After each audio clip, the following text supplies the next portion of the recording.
Good evening, everyone. Thank you very much for coming together to share both the wisdom that is written in the pages before us and sharing the wisdom that is in the faces that are before us.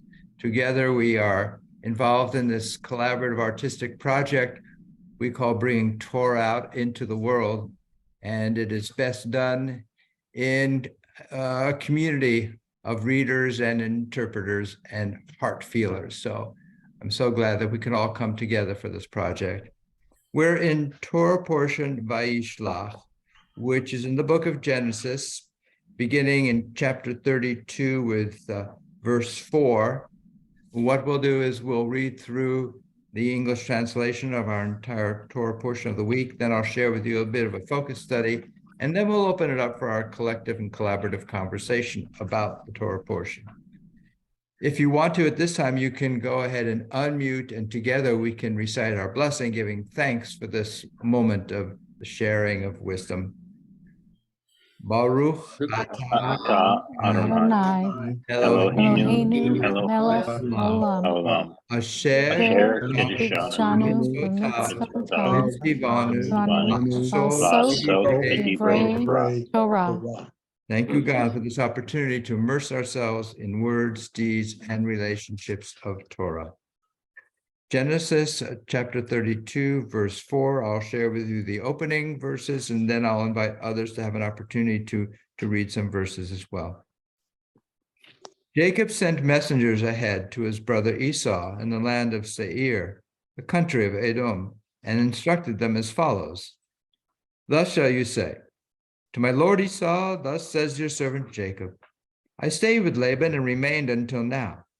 I have acquired cattle, asses, sheep, and male and female slaves. And I send this message to my lord in hope of gaining your favor. The messengers returned to Jacob, saying, we came to your brother Esau. He himself is coming to meet you, and there are 400 men with him. Jacob was greatly frightened. In his anxiety, he divided the people with him, and the flocks and herds and camels into 2 camps, thinking, if Esau comes to the one camp and attacks it, the other camp may yet escape. Anna, would you like to read a little bit? No? Okay. Then let me invite Richard. Would you like to read a little bit starting at verse 10? Sure, Rabbi, thank you. Then Jacob said, O God of my father Abraham and God of my father Isaac, O Lord, who said to me, return to your native land and I will deal bountifully with you. I am unworthy of all the kindness that you have so steadfastly shown your servant.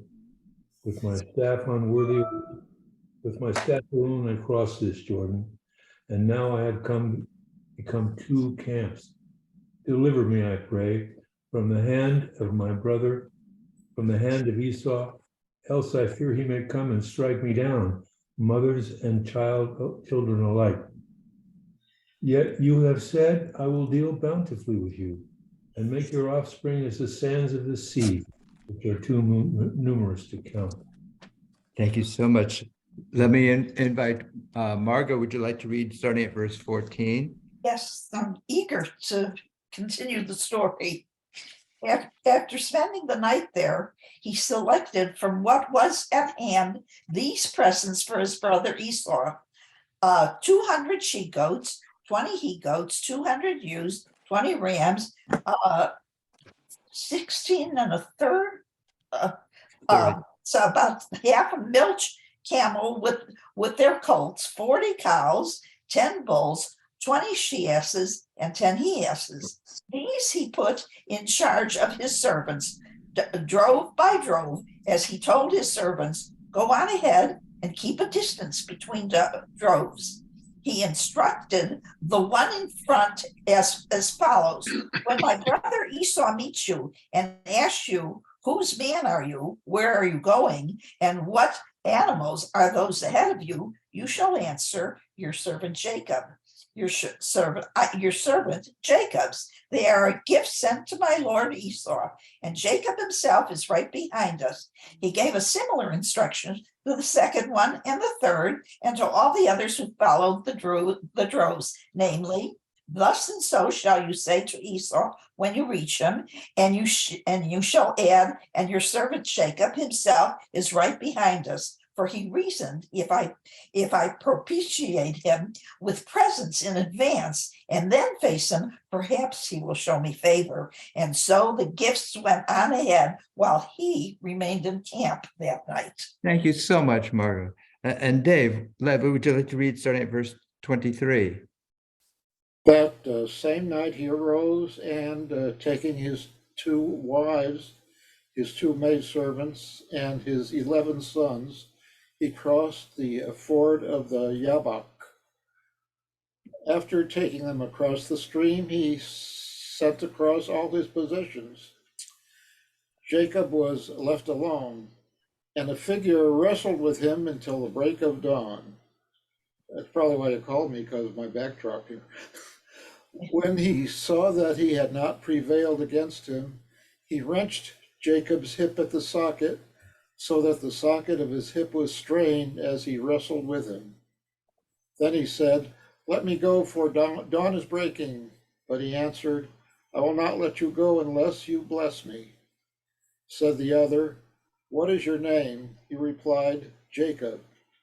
Said he, "Your name shall no longer be Jacob but Israel, for you have striven with beings divine and human and have prevailed." Jacob asked, "Pray tell me your name." But he said, "You must not ask my name." And he took leave of him there. So Jacob named the place Peniel, meaning, "I have seen a divine being face to face, yet my life has been preserved." The sun rose upon him as he passed Peniel, limping on his hip. And that is why the children of Israel to this day do not eat the thigh muscle that is on the socket of the hip, since Jacob's hip socket was wrenched at the thigh muscle. Thank you so much, Dave. And Rose, would you like to read a little bit at the very start of chapter 33? Hold on. Let me. Okay, 32, 33. That is what it's, okay, we read that. Oh, looking up, Jacob saw Esau coming with a retinue of 400. He divided the children among Leah, Rachel, and the 2 maids, putting the maids and their children first, Leah and her children next, and Rachel and Joseph last. He himself went on ahead and bowed low to the ground 7 times until he was near his brother.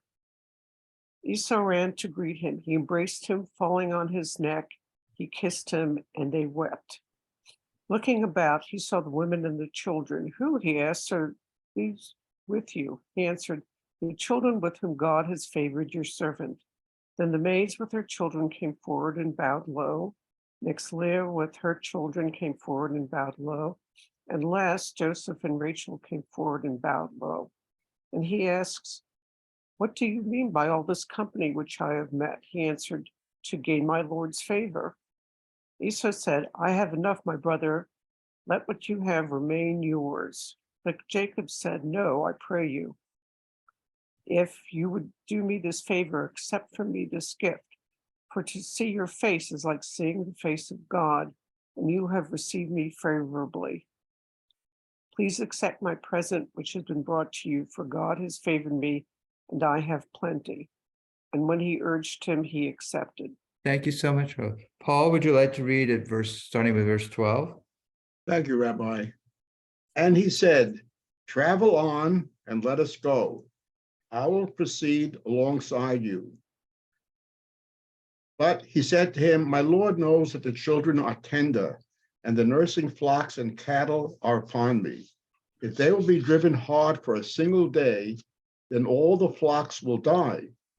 Let my Lord go ahead of his servant.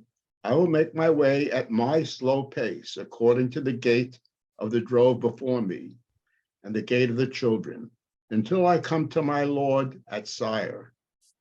Then Esau said, "Let me assign to you some of the people who are with me." And he said, "To what purpose? Let me just have favor in my Lord's eyes." So Esau started back that day on his way toward Seir. But Jacob journeyed toward Succoth. and built himself a house for his livestock. He made shelters, and therefore called the name of the place Sukkoth.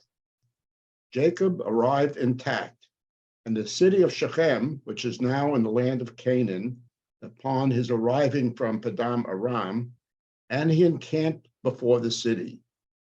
He bought the parcel of land upon which he pitched his tent from the children of Hamor, Shechem's father, for 100 kesitas. He set up an altar there and proclaimed, God, the God of Israel. Thank you so much. Thank you, Paul. And Jim, would you like to read at the very start of chapter 34? Thank you, Rabbi. Now Dinah, the daughter whom Leah had born to Jacob, went out to visit the daughters of the land. Shechem, son of Hamor, the Hivite, chief of the country, saw her and took her and lay with her by force. Being strongly drawn to Dinah, daughter of Jacob, and in love with the maiden, he spoke to the maiden tenderly. So Shechem had said to his father Hamor, "Get me this girl as a wife." Jacob heard that he had defiled his daughter Dinah, but since his sons were in the field with his cattle, Jacob kept silent until they came home. Then Shechem's father Hamor came out to Jacob to speak to him. Meanwhile, Jacob's sons, having heard the news, came in from the field. The men were distressed and very angry because he had committed an outrage in Israel by lying with Jacob's daughter, a thing not to be done. Thank you so much, Jim. And Mark Thompson, would you like to read starting at verse 8? Thank you, Rabbi. And Hamor spoke with him, saying, "My son Shechem longs for your daughter. Please give her to him in marriage. Intermarry with us, give your daughters to us, and take our daughters for yourselves. You will dwell among us, and the land will be open before you. Settle, move about, and acquire holdings in it." Then Shechem said to her father and brothers, "Do me this favor, and I will pay whatever you tell me. Ask of me a bride price ever so high, as well as gifts, and I will pay what you tell me. Only give me the maiden for a wife." Jacob's son answered Shechem and his father Hamor, speaking with guile, because he had defiled their sister Dinah, and said to them, "We cannot do this thing to give our sister to a man who is uncircumcised, for that is a disgrace among us. Only on this condition will we agree with you, that you will become like us, and that every male among you is circumcised. Then we will give our daughters to you, and take your daughters to ourselves, and we will dwell among you, and become as one kindred. But if you will not listen to us, and become circumcised, we will take our daughter and go." Thank you, Mark. And David and Susan, would you like to continue with verse 18 and onward? Right now. Yes, thank you, Rabbi. And their words seemed good in the eyes of Hamor and in the eyes of Shechem, son of Hamor. And the lad lost no time in doing the thing, for he wanted Jacob's daughter, and he was most highly regarded of all his father's house. And Hamor with Shechem his son came to the gate of their town, and they spoke to their townsmen, saying, "These men come in peace to us. Let them settle in the land and go about it, for the land, look, is ample before them. Their daughters we shall take us as wives, and our daughters we shall give to them. Only in this way will the men agree to us to settle with us to be one folk, if every male of us be circumcised as they are circumcised." Their cattle and possessions and all their animals, won't they be ours? Only let's consent to them, and they'll live with us. Unquote. And everyone who went out of the gate of the city listened to Hamor and to his son Shechem, and every male everyone who went out of the gate of that city was circumcised. And it was on the third day when they were herding, and two of Jacob's sons, Simeon and Levi, Dinah's brothers, each took a sword, and they came upon the city stealthily, and they killed every male. And they killed Hamor, and they killed his son Shechem by the sword, and took Dinah from Shechem's house, and they left. Jacob's sons had come upon the corpses and despoiled the city because they had defiled their sister. They took their sheep and their oxen and their asses and what was in the city and what was in the field. And they captured and despoiled all their wealth and all their infants and their wives and everything that was in the house. And Jacob said to Simeon and to Levi, "You've caused me anguish, making me odious to those who live in this land, to the Canaanite and to the Perizzite. And I'm few in number, and they'll be gathered against me and strike me, and I'll be destroyed, I and my house." And they said, shall he treat our sister like a prostitute? Thank you both so much. Robin, would you like to continue at the start of chapter 35? Yes, thank you, Rabbi. God now said to Jacob, "Get up, go up to Bethel and settle there. Erect an altar there to the God who appeared to you when you fled from the presence of your brother Esau." Jacob thereupon said to his household and all who were with him, "Get rid of the foreign gods in your midst. Purify yourselves and change your clothing.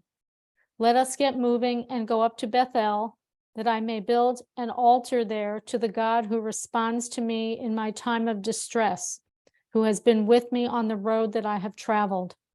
So they gave Jacob all the foreign gods they were holding and the rings in their ears, and Jacob hid them under the oak near Shechem.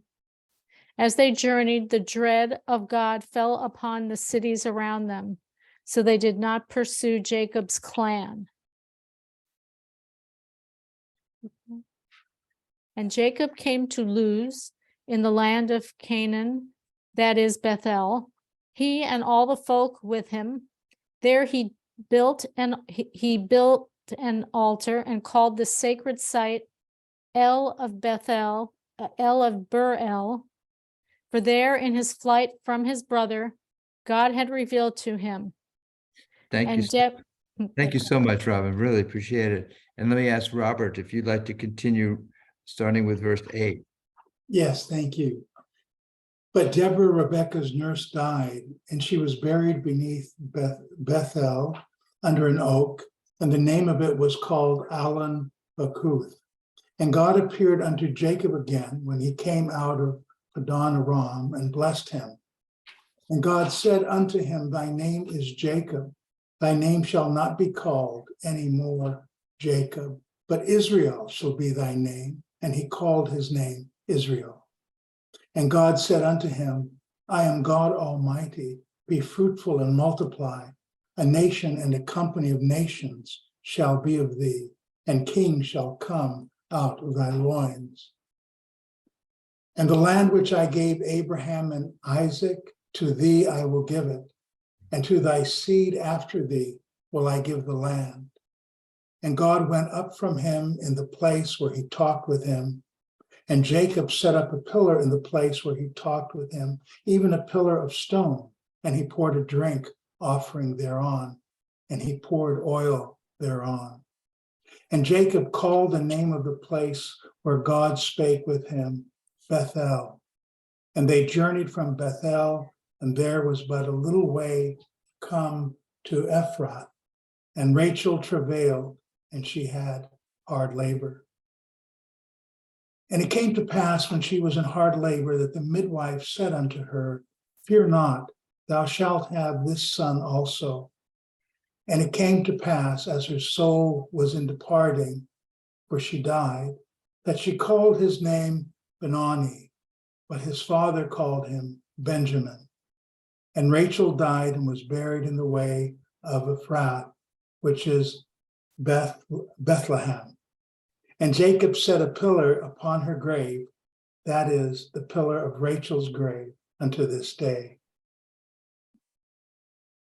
I had to, oh yeah, and Israel's, I'm sorry, page moved. And Israel journeyed and spread his tent beyond the tower of Edar. And it came to pass when Israel dwelt in that land, that Reuben went and lay with Bilhah, his father's concubine. And Israel heard it. Now the sons of Jacob were 12. The sons of Leah, Reuben, Jacob's firstborn, and Simeon, and Levi, and Judah, Issachar,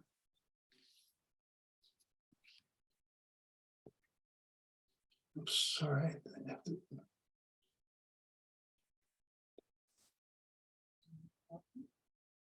And Zebulun, the sons of Rachel, Joseph, and Benjamin, and the sons of Bilhah, Rachel's handmaid, Dan, and Naphtali, and the sons of Zilpah, Leah's handmaid, Gad, and Asher. These are the sons of Jacob, which were born to him in Padan Aram. And Jacob came unto Isaac his father, unto Mamre, unto the city of Arba, which is Hebron, where Abraham and Isaac journeyed. And the days of Isaac were 180 years. And Jacob came unto, I'm so sorry. And Isaac gave up the ghost and died, and was gathered unto his people, being old and full of days, and his sons Esau and Jacob buried him. Thank you so much. And Martin, would you like to read the very start of chapter 36? Yes, thank you, Rabbi. This is the line of Esau, that is Edom. Esau took his wives from among the Canaanite women, Adah, daughter of Elon the Hittite, and Oholibamah, daughter of Anah, daughter of Zibeon the Hivite, and also Basmath, daughter of Ishmael, and the sister of Nebaioth. Adah bore to Esau Eliphaz, Basmath bore Ruel, and Oholibamah bore Jerush, Jalam, and Korah. Those were the sons of Esau who were born to him in the land of Canaan. Esau took his wives, his sons and daughters, and all the members of his household, his cattle and all his livestock, and all the property that he had acquired in the land of Canaan, and went to another land because of his brother Jacob. For their possessions were too many for them to dwell together, and the land where they sojourned would not support them because of their livestock. So Esau settled in the hill country of Seir, Esau being Edom. This then is the line of Esau, the ancestor of the Edomites in the hill country of Seir. These are the names of Esau's sons: Eliphaz, the son of Esau's wife; Adah, Ruel, the son of Esau's wife, Basmath. The sons of Eliphaz were Timon, Omar, Zepho, Gatam, and Kenaz. Tina was a concubine of Esau's son Eliphaz. She bore him Amalek to Eliphaz. Those were the descendants of Esau's wife Adah, and those were the sons of Ruel, Nahaf, Zerah, Shammah, Mizah. Those were the descendants of Esau's wife Basmath. These were the sons of Esau's wife Oholibamah, daughter of Anah, daughter of Zibeon, she bore to Esau Jerush, Jalam, and Korah. Thank you so much, Martin. Thank you. Jay Iser, would you like to read a little bit starting at verse 15?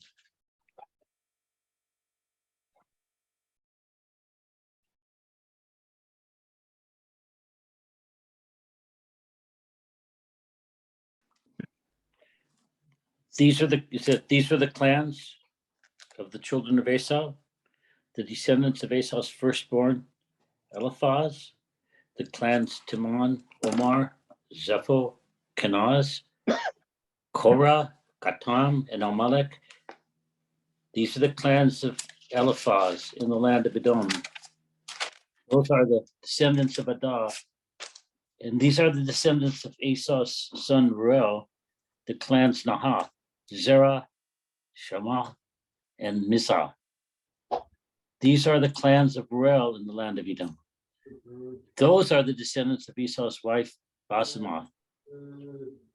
And these are the descendants of Esau's wife, Oholibamah, the clans Jeush, Harlan, and Korah. These are the clans of Esau's wife, Oholibamah, the daughters of Anah. Those were the sons of Esau, that is Edom, and those are their clans.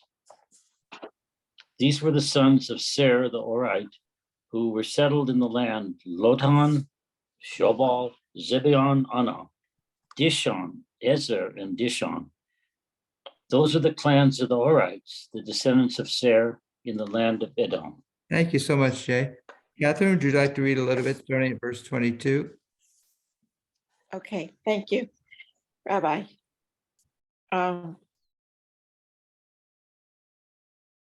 Lotan were Hori and Heman, and Lotan's sister was Timah.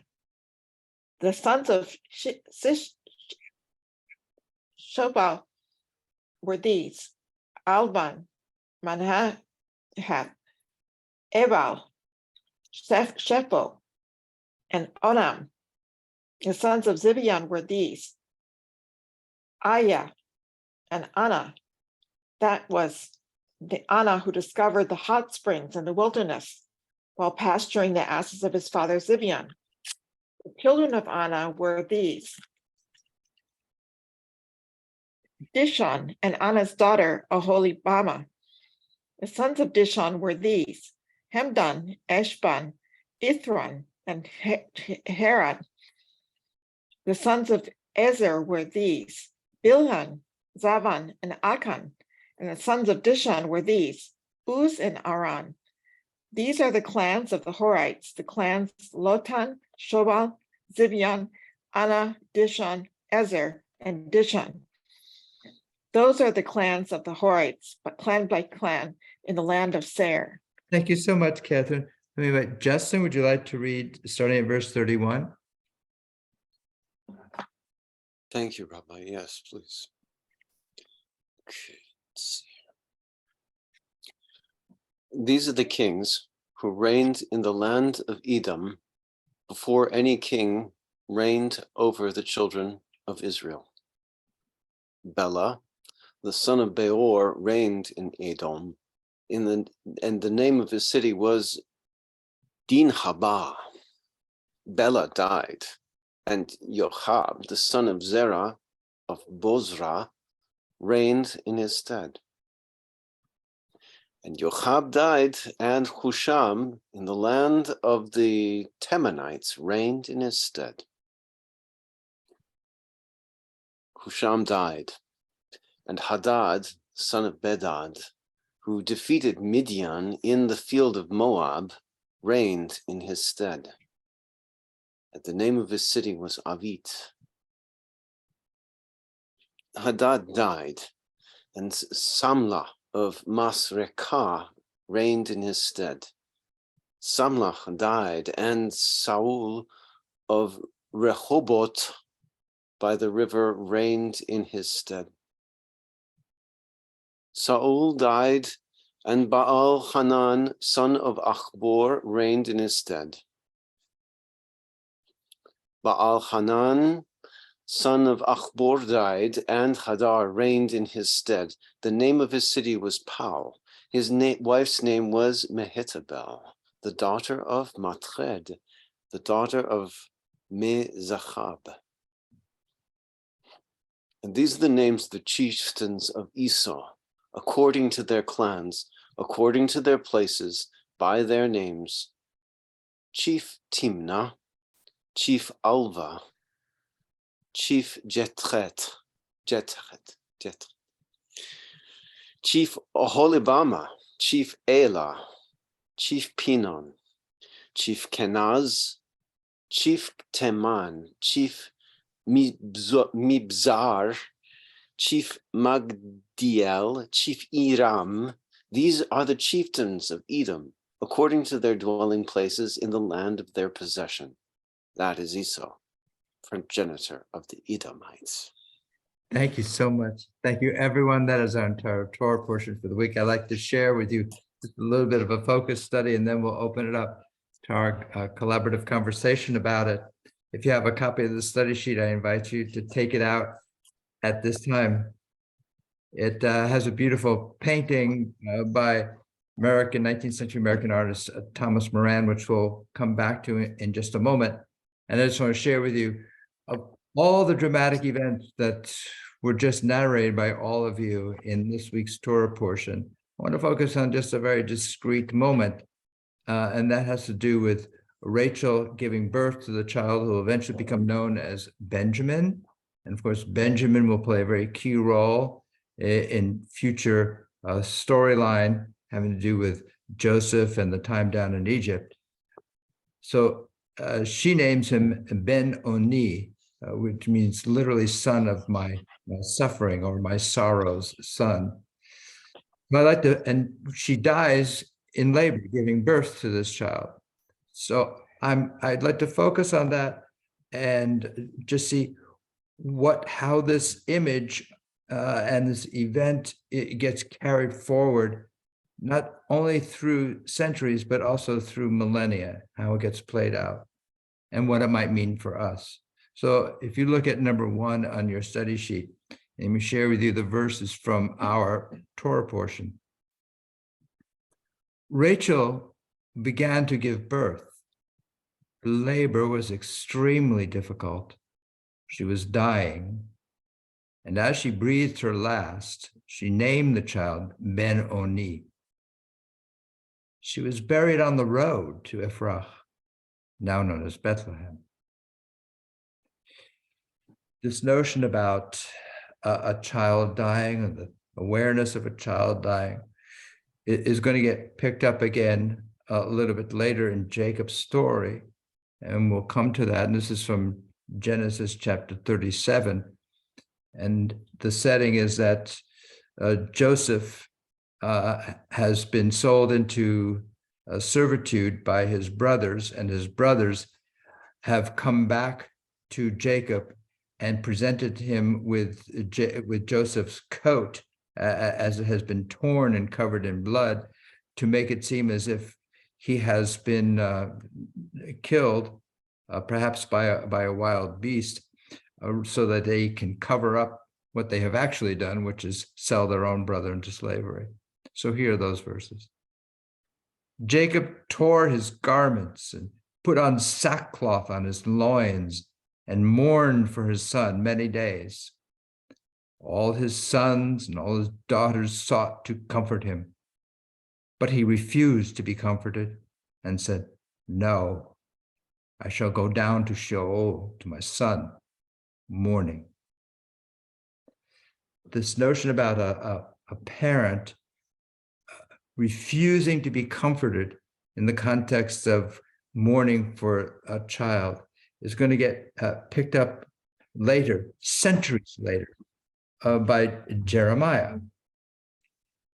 And Jeremiah is now mourning the complete destruction of the temple, the defeat by the Babylonians of the people of Israel, the leadership at least being taken away from the land of Israel and being taken into exile into Babylon.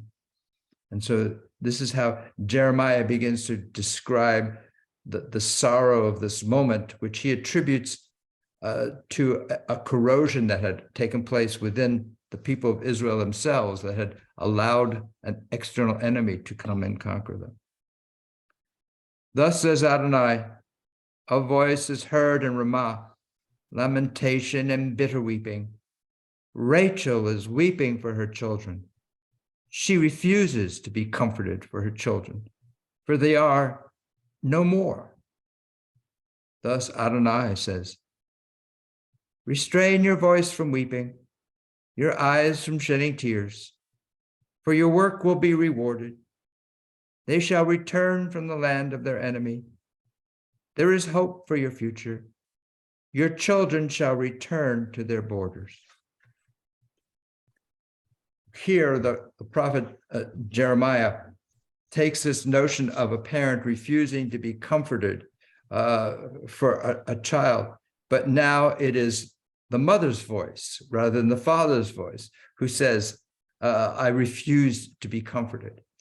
This notion of refusing to be comforted, at least as Jeremiah is portraying it here, is both an expression of the pain and anguish of what is happening to an entire people, their defeat, the destruction of the center of their religious life, and the extraction, the separation of a whole section of their community being taken away, ripped away from their homeland and being taken far away into exile. And yet somehow Jeremiah presents to us a voice of God that says, there is hope, and your children shall return to their borders. So here, this refusal to be comforted is not just a matter of wanting to deepen oneself in one's sorrow.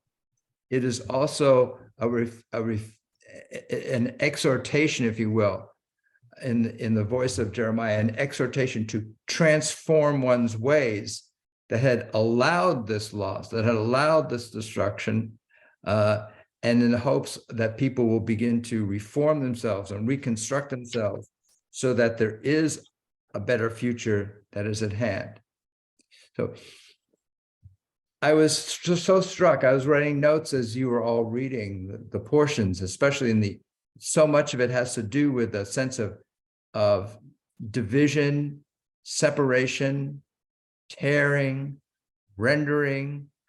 If you remember that Jacob himself is a twin, and there's a lot of imagery that conveys Jacob and Esau within the womb of their mother Rebekah being as if they were one, and then eventually having to be torn apart in order to be birthed. And this notion about Jacob continuing to, in a sense, embody and be haunted by a sense of that there's another of me from which I have been separated. And it was fascinating to see the way both last week's Torah portion ended and this week's Torah portion begins with this description, this image of the last week's Torah portion, in fact, ends with Jacob says, this is God's camp. So he named the place Machanayim, which in Hebrew really means two camps.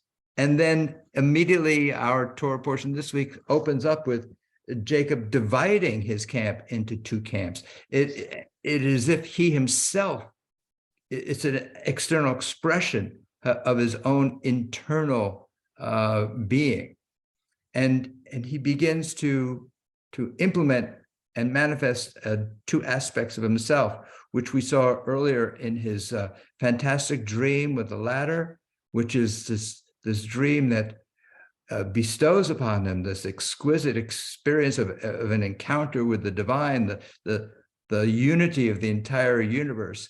And then he wakes up and his response to it is, if you treat me well, God, if you provide for me, then you can be my God, and begins to, in a sense, begin to negotiate and bargain with God.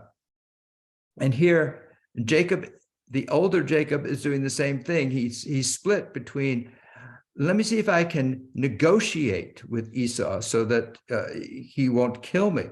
Let me see if I can buy him off. Let me see if I can trade things with him so that everything will be okay and I will survive and I can continue on my journey.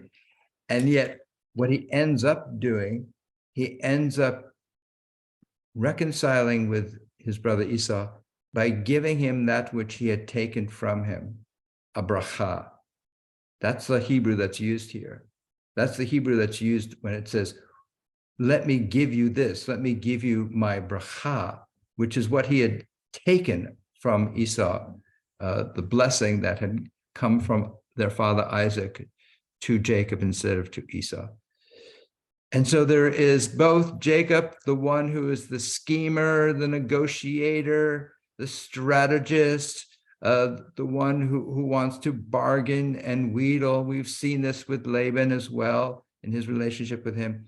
And yet there's also Jacob, the profound dreamer, the spiritualist, the one who encounters God, who has those experiences. And our Torah portion is conveying this notion of how divided not only Jacob is, but it's really telling us how divided we all are, how we carry both these levels of ignominy and shame and debasement within us. And then we also carry these moments of glory and elevation and exaltation within us. So here's this painting by Thomas Moran. Thomas Moran was late 19th century artist, and he himself was combined a lot of different art styles into his artwork. On the one hand, you can, those of you who are familiar with J.M.W. Turner's work with the display of light and the seascapes, and you can see that influence here, especially on the left-hand side of his work, this shimmering light over the waterscape.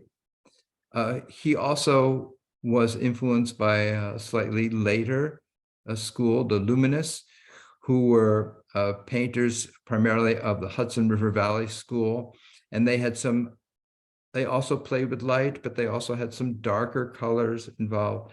And then there is yet another aspect, another school of art here, you can see in this painting, and that has to do with the kind of brush strokes he's using, and that has to do with an anticipation or acknowledgement of the Impressionists, who were then just on the ascendancy when he painted this piece in 1875. So he's combining a lot of different aspects of art styles. And the painting itself has kind of, on the left-hand side, this shimmering, exploding radiance on the left-hand side, and on the right-hand side is the darkness. In the very foreground, if you can see them, there are birds flying over the water, which is a sign of a possibility, of hope, of life. And yet on the right-hand side, you have a sense of how ominous the sea can be, how destructive it can be, how easy it is to overturn boats and to swamp ships and to drown those who see them.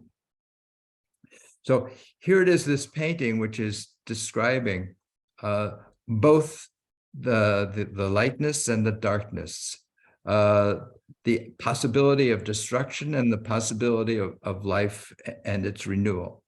And I think this is what's being conveyed to us by the Torah portion as well as by our painting, and the lesson from the story of Rachel, especially as Jeremiah conveys it to us, this notion that tradition has passed along to us that Rachel, who was not buried in a cave, Rachel was buried by the side of the road. And so the narrative storyline of Rachel is that she waits there. She waits there by the side of the road, watching both as the exiles are being taken out from the land of Egypt, being taken up to Babylon.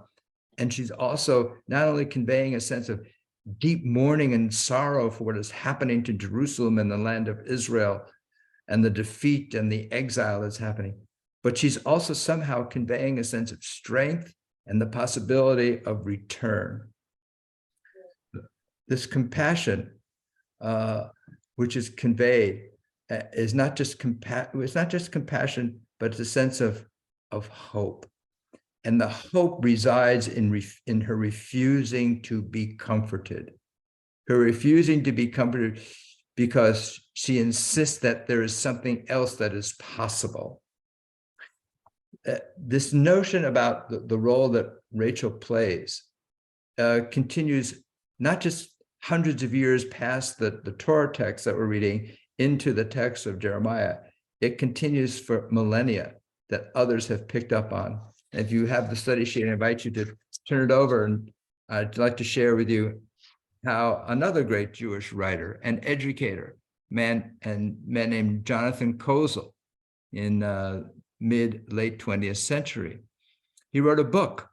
He wrote a book about the homeless, and he named his book Rachel and Her Children, Homeless Families in America. And in that book, he wrote, "These children haven't yet lived long enough to hurt us. They have not grown big enough to scare us. We do not know what we ought to do about an underclass. We do know that children shouldn't live in subways." So here, Jonathan Kozel, in effect, he is doing his own weeping and mourning for those who are living out on the streets, these families that he encountered, not only living on the streets, but back then were being warehoused in terrible conditions by the governments in hotels and other places. And they were being set aside. They were being pushed out of our sight so we wouldn't have to see them.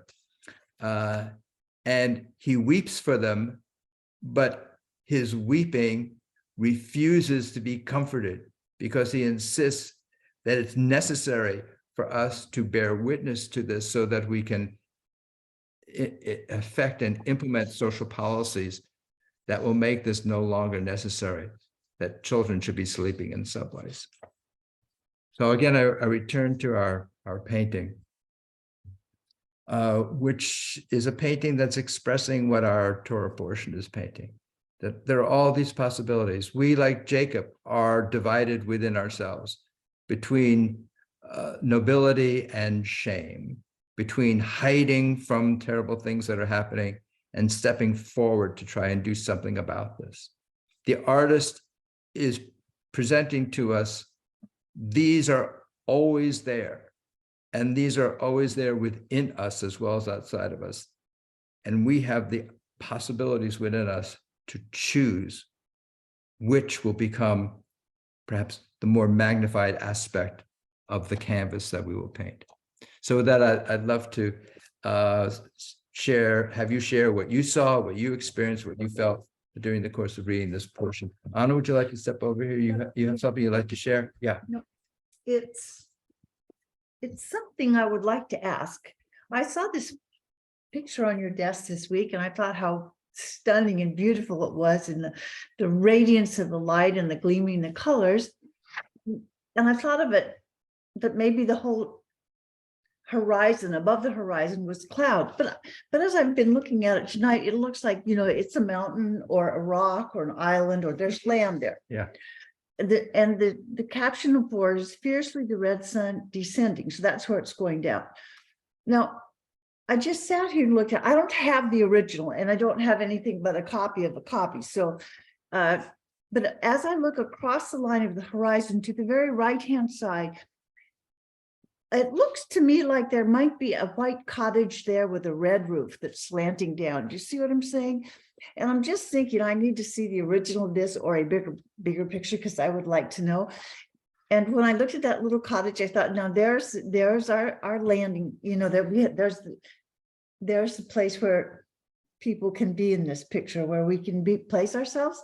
And then the thought that when the sun goes down there, it comes up on the other side and shines on the little house was quite pleasing. Okay. So if anyone has seen this picture or knows if that's really a little house in there, a cottage, I'd love to know. Lovely.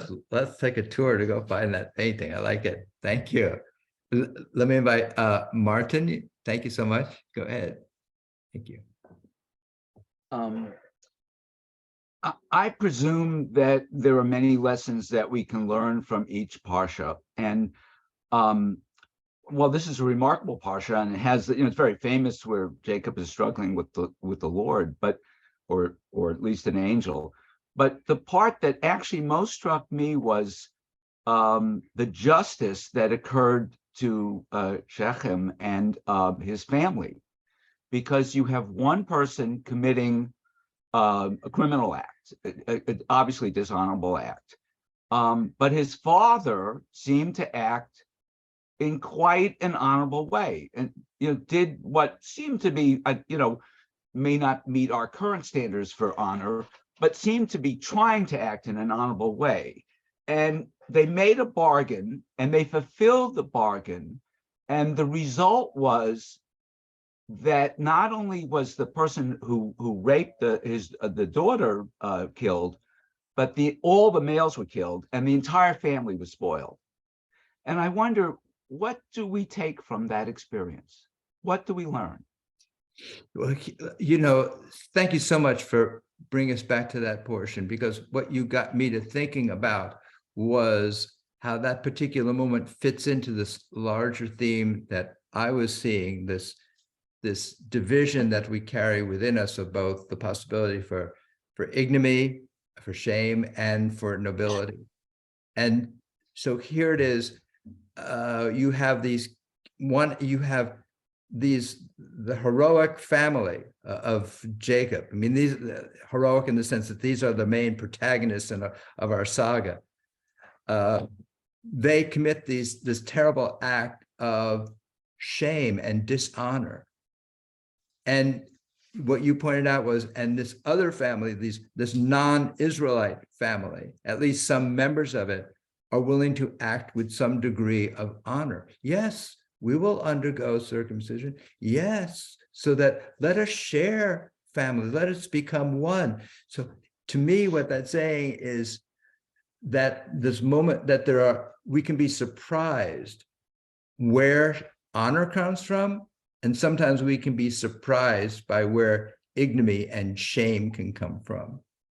And that we shouldn't assume when we look out and see someone and identify them externally as someone who could never rise to the occasion of doing a noble act, and then they do it.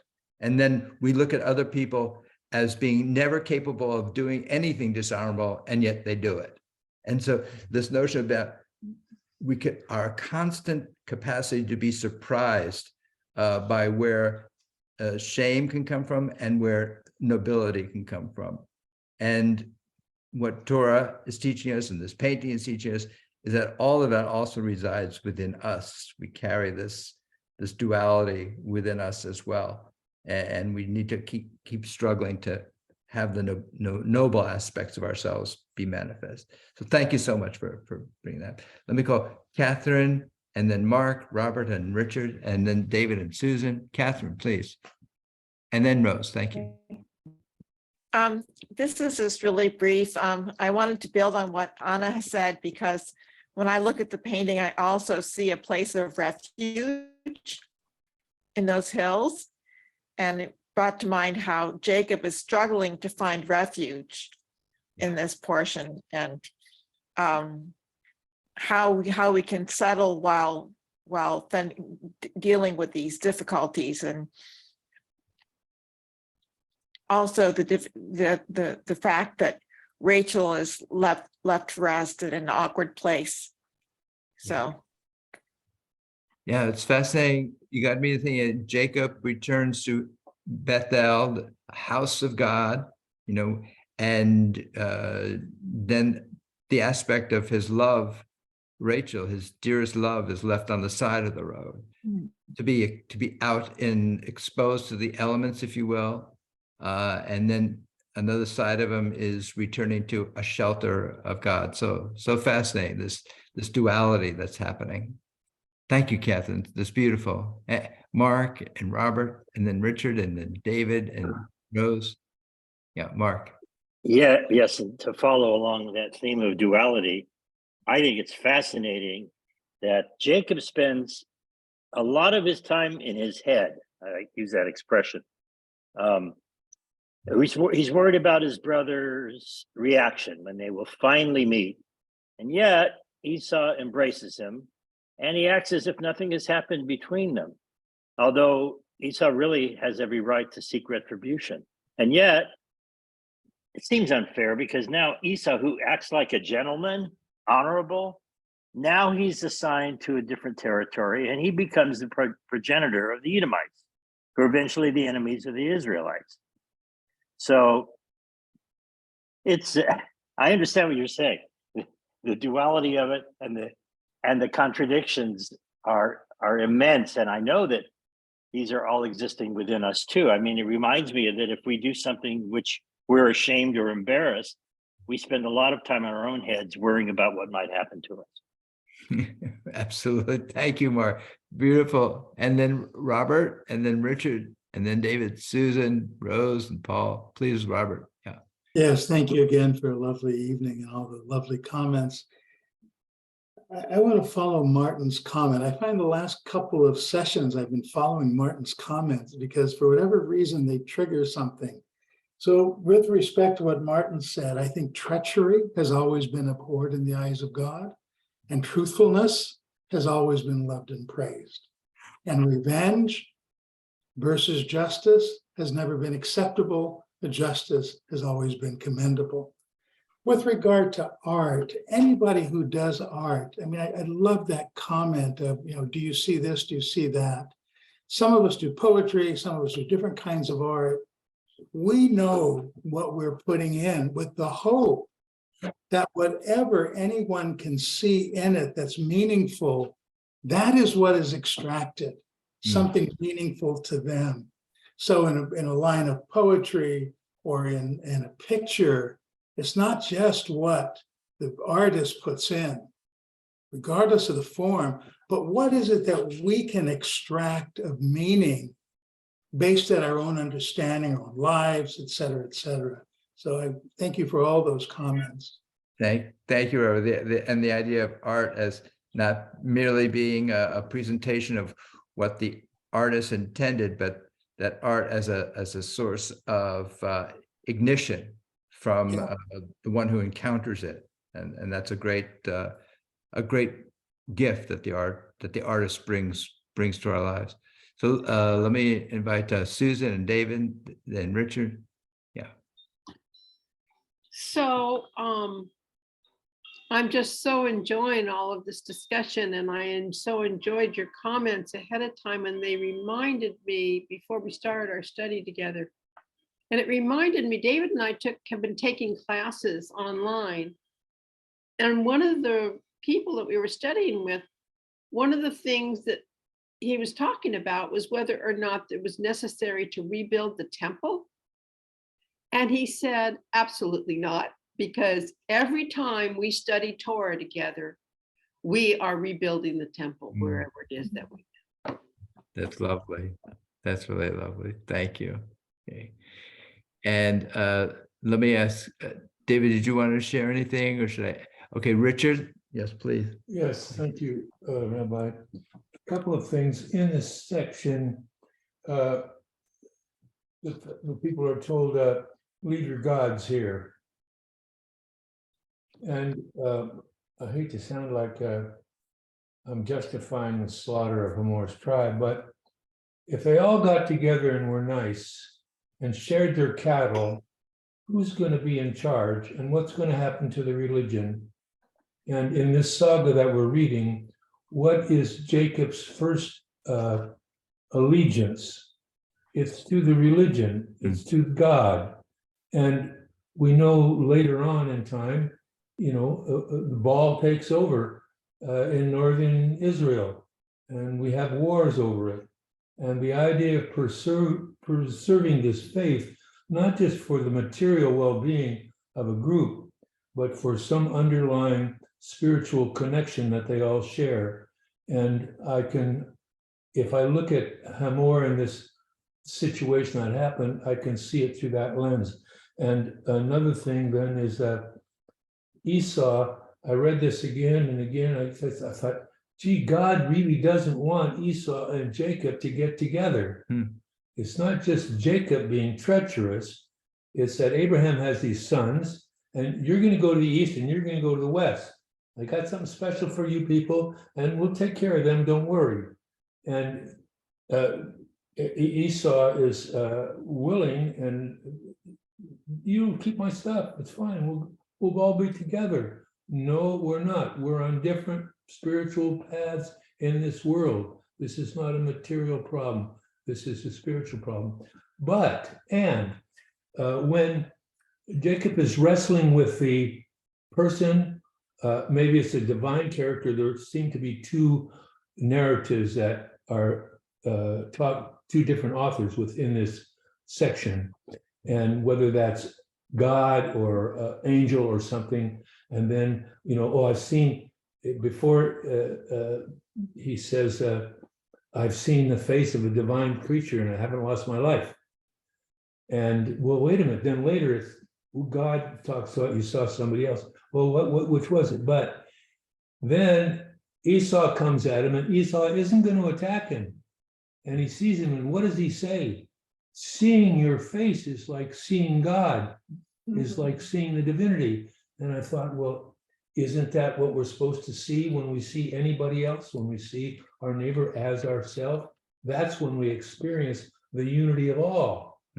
And there's something there between Esau and Jacob, but they have different souls. They have different messages to give in this world. We have a world now that's torn apart, and we can denounce it. We can pick one side and fight, or we can hold our mud and wait for the Reformation that's coming, or hope. Without that hope, without that trying to take down our tone, we can't build a new society.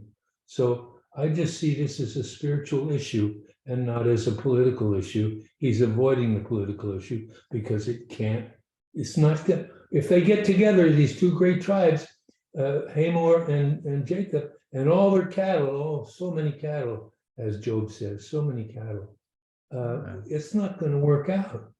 So here's what you got me to see that I never saw before. This beautiful, powerful image of Jacob and Esau reconciling, Esau embracing him and kissing him, and Esau saying, "Come on, let's come with me. Let's ride home together."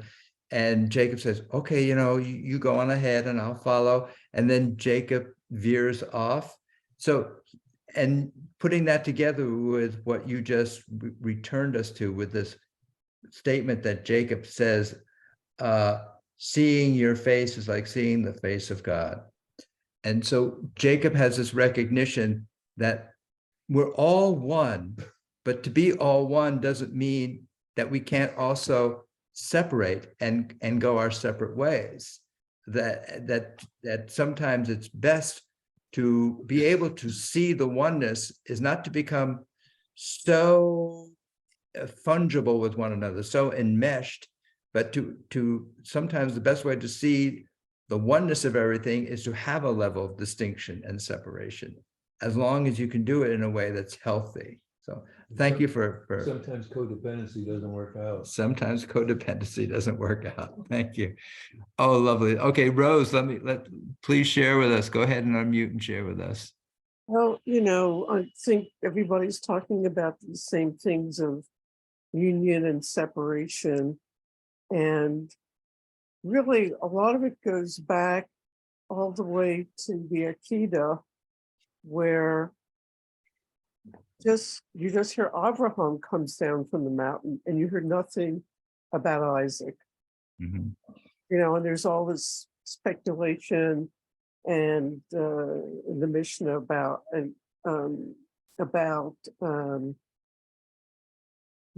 what their relationship was. So this goes all the way back, this kind of dance that we're doing, approaching and then separating. And sometimes, as you pointed out and others pointed out, we can be noble to each other. Like Esau was really trying to be a mensch, but that union doesn't happen. Then we had the tragedy of Dinah, who you never hear anything more about her except you know, that the brothers say, well, we couldn't let her be treated like a prostitute, you know, so you can interpret what they did to the men of Shechem almost like an honor killing, except they didn't kill her, they killed these other people. But, you know, when all is said and done at the end of the Parsha, what does it talk about? It actually talks about the family, Jacob's family and their extension, but it also talks about Esau's family and, you know, the Edomites, and goes into very great detail about them. So in a way, the Torah is saying, we're not going to forget about you. You are also legitimate members of the family. These Edomites are legitimate members of the family, but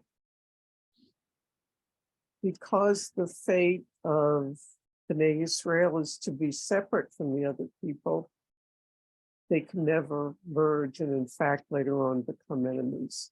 So it's heartbreaking. The whole thing all the way through are missed opportunities to reunite. Just like people are seeing past each other.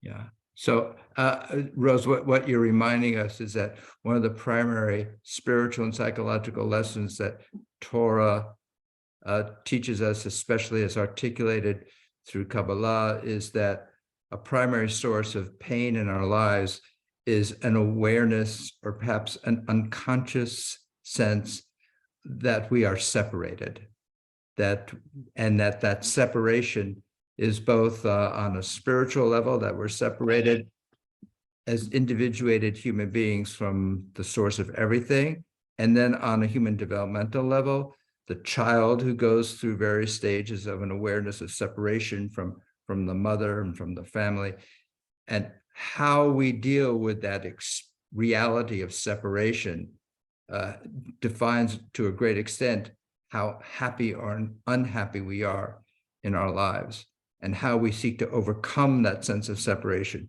whether it is by seeking to overpower and absorb everyone else in our lives, or whether we can do it by recognizing our individuation as a source of expanding the divine's presence in the world. So thank you so much for bringing us back to that notion of this primary lesson that Torah in all of its iterations is teaching us about the reality, the basic reality of separation, and how that affects us in our lives and our capacity to deal with it in various ways. So let me call upon Paul as I think our concluding comment. Oh, okay. Just actually two. One is that I finally agree with somebody. I agree with Jacob, because when we looked at his brother Esau, he actually saw the face of God. So finally, here Esau never does anything wrong. In the Bible, right from the beginning and to the end, he never does anything wrong. Everybody else does. So he's a nice guy. And that's the way it comes across to me anyway. And so, the offer opinion is that maybe if it wasn't God saying that Jacob was Israel, I would have nominated Esau because he's the nicer guy. Okay, so it's just the negative view. But anyway, next comment, I wanted to say something nice. Everybody's looking at the painting, but I happen to look a little further down because you're always talking about poetry or paintings. But I want to say something about the Hebrew language. The word einenu. Now, you have to go back 80 years now. There used to be a cantor named Kusevitsky. And just like we had, now we have Jerusalem of Gold. Everybody sings that. But there was Kusevitsky was known for his song, einenu. And he took that word for about 20 minutes. He just sings that single word. And it just amazed me. Now, maybe it was between, on WEVD station, it was between one advertisement and the other. But that's how I heard it. But now I learned, when I asked my parents, everybody at apartment house was always crying over this thing. And the reason is I think they didn't know the Hebrew, because they told me that einenu means he should answer us. The word new means us somehow. And then I look over here and I see enano doesn't mean no more. So I was already a product of misinformation 80 years ago. But I'm hoping that Kusavitsky and his 5 daughters, they knew better. So you have opened a door to a very deep and profound conversation about no moreness. So, and it has to do with our sense of our existential being. What does it mean to exist, and what does non-existence mean? And so if we like existence, then I think we would be fearful of non-existence. And yet that's where we're all headed, apparently. We're all headed towards, at some point in our lives, non-existence as Stephen or Paul or Mark or Robin, right? So how do we approach, is that something to be feared, or is that something that is also a part of the beauty of this thing that we call the universe? So, the Kabbalah and the Zohar, they play with this notion that when we talk about the real notion of what God is non-existence. No, as we were talking before we started a session here at home, the no thingness. And I have a painting behind me that is part of a theology, expression of a theology of non-existence as a source of uplift rather than fear and terror. So when to be no more is on the one hand in the tradition to go down to Sheol, where that's the end of it. But there's also, it develops within our tradition that to say nothing, ayin, is really what precedes all of creation. And that's where ultimately we return to. So what does it mean to live as a single individuated human being? Is it, I exist, I want to exist forever. I don't want to no longer, I don't want to not exist, which can lead to some very terrifying self-destructive and other destructive acts on our parts? Or do we realize that non-existence is a part of the path that we're on, and it's okay, and there's some way in which we can celebrate it, and it's, so thank you so much for sharing and can I think encapsulating what's also in this painting, which is what the painting shows is life on one hand and destruction and terror on the other hand.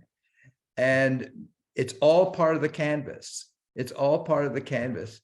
And perhaps a peaceful and serene way of living is to embrace the fullness of the canvas rather than to only want to excise the part of the canvas that terrifies us and that indicates that at some point we will not exist as we currently imagine ourselves to exist.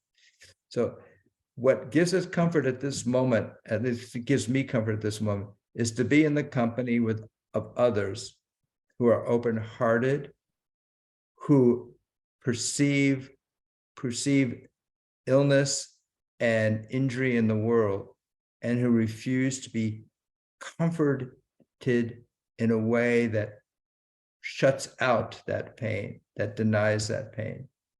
Because that awareness and that pain of injury in the world is what causes us to make the world a better place. And in the course of making the world more healed, we also heal ourselves as well. So I'm very grateful for all of you for being that kind of companionship for me and my family and for all of us here. Thank you all very much. God bless you all. I look forward to our regathering. Be well, everyone. Take care of yourself and one another. Bye-bye. Bye.